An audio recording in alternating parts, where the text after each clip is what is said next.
Comedy. What is comedy? To be precise, what's funny? Well, अगर कोई मुझसे पूछे तो comedy is a rhetoric form of art. Comedy is a conversational lubricant. ये हमारे interactions को easy और कम awkward बनाता है. Comedy और jokes एक बहुत अच्छा conversation starter हो सकता है, पर कुछ लोग इसे अक्सर हद से ज्यादा overuse कर जाते हैं, which makes them look dumb. No wonder mostly sane calls her subscribers dum-dums. खैर मैं कोई कॉमेडी का अल्फा गीक बेतहाश बादशाह तो हूं नहीं, but I have enough brain cells to understand क्या फनी है और क्या नहीं. बट कीर्ति, कॉमेडी तो एक सब्जेक्टिव चीज है ना? कॉमेडी ऑफ कोर्स एक सब्जेक्टिव चीज है. मतलब जो चीज मुझे फनी लग रही है शायद तुम्हें ना लगे, बट अगर कोई भी अपनी वीडियोस या फिर अपना प्रोडक्ट आगे रख रहा है हमारे सामाजिक स्क्रूटिनी के सामने, तो उसको क्रिटिसिज्म तो मिलेगा ही. एंड आई थिंक मैं एलिजिबल हूँ ये क्रिटिसिज्म देने के लिए, क्योंकि थैंक्स टू इंडियन मॉम्स, जब हम छोटे थे तो हमारे माँ बाप हमें टीवी के सामने छोड़कर घर के काम में बिजी हो जाते थे. I come from a upper middle class typical Bengali family. मैंने मिराकल से लेके मोस्टली सेन तक सब देखा है. मेरी लाइफ में मैंने कोई अचीवमेंट किया है तो वो है कंटेंट कंज्यूम करना. I think it's safe to say कि कॉमेडिक मार्केट इंडिया में इतना सैचुरेटेड कभी नहीं था. I remember back in the days जब जॉनी वॉकर अपने फिजिकल कॉमेडी या एक कॉमन मैन के स्ट्रगल्स को दिखाने के लिए जाने जाते थे. Even way back then the first comedic skit which was performed in Athens, जहां पर एरिस्टोफेनीज नाम के बंदे ने जन्म दिया ओल्ड कॉमेडी को. एरिस्टोफेनीज बेसिकली बहुत सारे स्किट्स सेटअप करवाता था जिसमें वो मॉक करते थे या मजाक उड़ाते थे पॉलिटिशियंस, साइंटिस्ट, फिलोसोफर्स, बेसिकली जितने भी एलीट लोग थे. And the funny part was यही लोग सबसे आगे वाले सीट पर बैठते थे. This was simply just a roast minus the sponsors. Basically AIB after the me too. Aristophanes को कई पॉलिटिकल लीडर्स ने कोर्ट में बुलाया क्योंकि he made fun of them. On the contrary, आज अगर तुम्हें स्टैंड अप कॉमेडी में अपना करियर बनाना है तो एक दो बार मोदी को ट्रोल करना तो नेसेसरी हो गया है.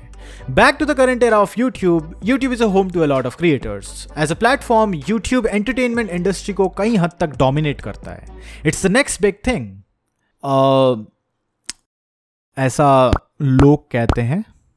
Companies jumping on the new platform to capitalise on the audience. Comedy को इंट्रोड्यूस किया गया यूट्यूब में एक सिरिंज से. जोक्स यूजुअली फिल्टर्ड थे, कॉन्फ्लिक्ट ऑफ ओपिनियंस कम होता था. सिमिलरली यूट्यूब इंडिया में भी कॉमेडी को सिरिंज से इंट्रोड्यूस किया गया, बट क्योंकि ये इंडिया है, सिरिंज प्री यूज थी और कॉमेडी मर गई. नॉर्मली एक जोक के दो पार्ट्स होते हैं. There is the premise and the joke, जो कि बेसिकली एग्जैजरेशन होता है प्रेमिस का. इंटरनेट या यूट्यूब पर लोग इसे अक्सर ओवरडू कर देते हैं, which makes it unfunny. I think जितने भी बड़े यूट्यूबर्स हैं प्लेटफॉर्म पर, हम उन्हें दो पार्ट्स में क्लासीफाई कर सकते हैं, द एजलॉर्ड्स और द ट्राई हार्ड्स. एजलॉर्ड्स बेसिकली वो लोग जिन पर कोई फिल्टर नहीं होता. एजी कॉमेडी बहुत हिलेरियस हो सकती है इफ डन राइट, बट बहुत लोग इसे ओवरडू कर देते हैं, which creates this toxic environment on the platform. अगर इस टाइप की कॉमेडी एक स्मॉलर ग्रुप के सामने की जाए और आप जिनका मजाक उड़ा रहे हो उनके कंसेंट के साथ की जाए, then it's actually really funny. याद है तुम्हारे स्कूल का वो दोस्त जो क्लास का जोकर हुआ करता था? उसको इमेजिन करो किसी ने बोला होता, भाई यार तू कितना फनी है यार, तुझे तो कॉमेडियन बन जाना चाहिए यार. Carrie Minati, Homo Bakchodian Squad के president, is a well renowned edgelord. He was really funny एक टाइम पर जब वो बड़े यूट्यूब चैनल्स जैसे कि नजर बट्टू या बीबी की वाइन्स को रोस्ट करता था. जैसे जैसे उसकी ऑडियंस ग्रो हुई, उसका इन यूट्यूबर्स के साथ इंटरेक्शन बढ़ने लगा. बंदा कोलैबोरेशंस करने लगा इनके साथ, सो ऑब्वियसली वो इन पर तो अब वीडियोस नहीं बना सकता, तो वो इजी टारगेट्स ढूंढने लगा जिनकी रिलेवेंसी उससे कम थी. अनलाइक द वेस्टर्न या European roasting channels, Indian roasting channels हमेशा अपने से छोटे बंदों को टारगेट करते हैं, which seems like an easy low effort content. Well I know right, इन लोगों की हर दूसरी वीडियो टिकटॉक या टिकटॉकर्स के ऊपर होती है, एंड फिर यही लोग बिच करते हैं कि टिकटॉकर्स में इतना एटीट्यूड आ कहां से रहा है. एंड ऑब्वियसली जब तुम अपने से किसी छोटे बंदे को मॉक करते हो तो it comes out as bullying. And may be Carry भाई के चश्मे का नंबर बढ़ गया है, इसीलिए he can't see the line between bullying and roasting. He is actually funny, but you got to keep in mind कि है तो वो भी अभी लौंडा यार. डिस्ट्रैक्ट का क्या फायदा है? जब तुम्हें किसी को भोसड़ी के कहना है तो भोसड़ी का बोलो ना. ये ऐसे गाने में क्या गा रहे हो, तू है इतना चंगा, तू है भोसड़ी वाला, ये इसमें बीट देने की क्या जरूरत है? बहनचोद, आराम से बोलो. तू चूतिया है तो चूतिया, ये चूतिया है तू, चूतिया है तू, ये है तू, हट हट. I mean I understand him. Carry और मेरा एज ग्रुप सेम है। प्यूबर्टी के लास्ट स्टेजेस में बहुत चेंजेस आते हैं in your personality and opinions, but ये तो कुछ ज़्यादा ही कर दिया कैरी भाई आपने। While we are talking about overdoing things, it's time कि हम बात करें सेकेंड टाइप ऑफ यूट्यूबर्स की, the ट्राईहार्ड्स। Cringe, repeated jokes, unfunny,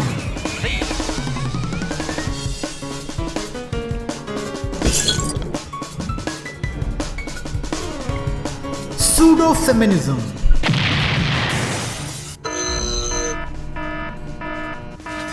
Thus, the Powerpuff Girls were born, using their ultra superpowers. As I told, a joke consists of two important elements, the premise and the exaggeration. You simply cannot fuck this simple thing. By the end of the last decade, audience ने कुछ notice किया, something which was missing from the traditional TV. As an audience, वो resonate नहीं कर पा रहे थे इन TV actors और shows से, क्योंकि maybe it was missing something.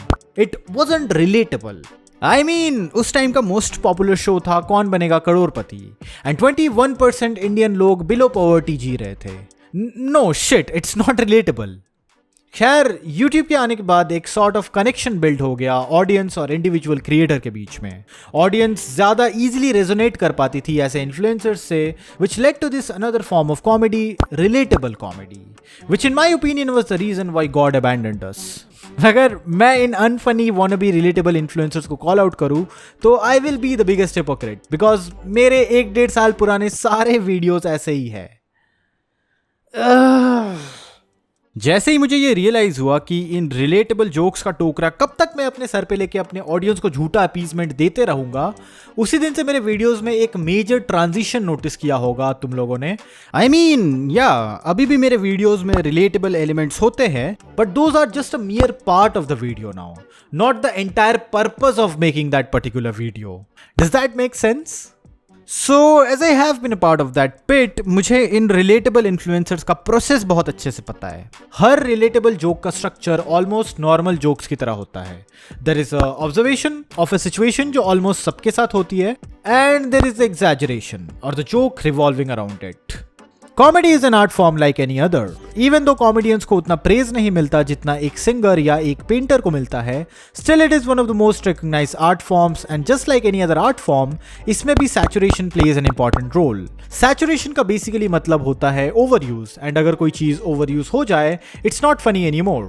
सरल भाषा में, इफ ओवर यूज या saturation was a person, it would look like a Radhika Apte. It's not funny any more, Netflix. Trust me, it's not. The overuse of the term relatable on platforms like YouTube and Instagram has led to this new generation of self-proclaimed comedians.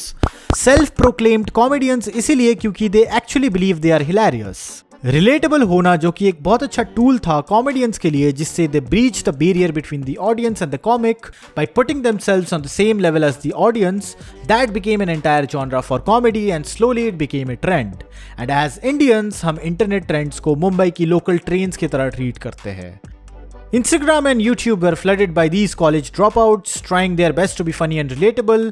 इनमें से एक बंदा कोई obvious सी daily life situation pick करता था जो almost सबके साथ होती है, एंड उस चीज को इस हद तक एग्जैजरेट कर देते थे कि इट कंप्लीटली बिकम्स अनफनी, सिवाय उन 3-4 इमोजीज के जो उनके पोस्ट में यूज होता है.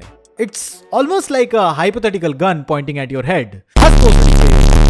For example, let's take Anisha Dixit, YouTube relatable comedy की unsolicited Rani. For starters, it just took 4 years of YouTube career to make Anisha finally rotate towards the kitchen. Secondly, this video is an exaggeration कि आम लोग या introverts कैसे रहते हैं quarantine के time पे. The entire context of the joke is the top और bottom text जो इस बंदी ने लगाया है इस पोस्ट में. It actually feels like इनके पास एक exaggeration पहले से पड़ी थी and they just formed a suitable situation according to it, which makes it less of a joke and more of a template. In a nutshell, आप अपने आप को इस बेसिस पर कॉमेडियन कंसिडर कर रहे हो कि you have the physical ability to perform such over-exaggerated depictions of real-life situations and come up with premises of those situations जो कि एक 13 साल की टीनेज बच्ची भी बता देगी तुम्हें. अपने ऑडियंस को प्लीज करने के लिए फोर्सफुली रिलेटेबल जोक्स लिखना कोई गलत बात नहीं है. कई स्टैंड अप कॉमेडियंस इस टेक्निक का यूज करते आए हैं, but are they funny? Now that's debatable. Almost इन सारे रिलेटेबल इन्फ्लुएंसर्स की सेम इनसिक्योरिटीज होती है। इन्हें कभी भी अगर कॉल आउट किया जाता है तो only line of defence they have is भाई तू मेरे से हेट करता है, विच एंड्स ऑल आर्गुमेंट्स। ऐसा जरूरी नहीं है कि तुझे कोई क्रिटिसाइज कर रहा है तो वो तुझे नेसेसरीली हेट करता हो। शायद तुझे वो बंदा इसलिए चूतिया बोल रहा है क्योंकि तू चूतिया है, चूतिए। कई फीमेल स्टैंड अप कॉमेडियंस का पूरा सेगमेंट पीनस या वुमेन इन वॉशरूम के अराउंड रिवॉल्व करता है। इट्स लाइक दे से समथिंग रिलेटेबल एंड फिर तुम्हें हाइप करेंगी for an incoming punch line and the punch line is just a joke on your penis. I mean हमारे यहाँ ज्यादातर कॉमेडियंस ने कॉमेडी के स्पेक्ट्रम को बहुत नैरो करके रखा है।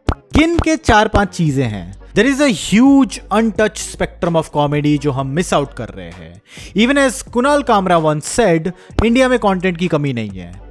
या इंडिया में कंटेंट की कमी तो नहीं है, but still your entire career is based on political jokes. Ironic. मेरा एजेंडा ये वीडियो बनाने का ये नहीं था कि I could send off hate to other bigger channels. Trust me, मेरे पास और बेटर काम है करने को। इतना टाइम नहीं है मेरे पास विलिंगली कंट्रोवर्सी में कूदने का। इट्स जस्ट मैं तुम्हें इंट्रोड्यूस करवाना चाहता हूं बेटर कंटेंट से। I am not portraying myself as a messiah of comedy. नहीं, एकदम नहीं, मेरे को खुद नहीं आती। इन द एंड मैं ये कहना चाहूंगा कि I think you can make jokes about better stuff. I know मुझे बहुत सारे aspiring creators and uprising influencers देखते हैं, so just don't limit your self in that widely used spectrum of internet comedy while writing your jokes. You can make jokes about so many other things. It's high time हम comedy sketches को एक art form की तरह treat करें rather than a business model.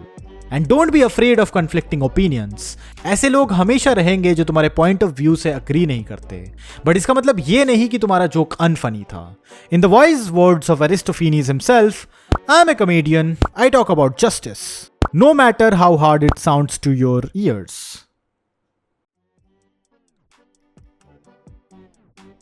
Hello everyone, I hope you enjoyed the video. Actually इस video का काम जून को ही शुरू हो गया था, बट बीच में कुछ दिक्कत आ गई थी, including a terrible creative block. पूछो मत यार, पूरा शेड्यूल फक्ड अप हो गया था।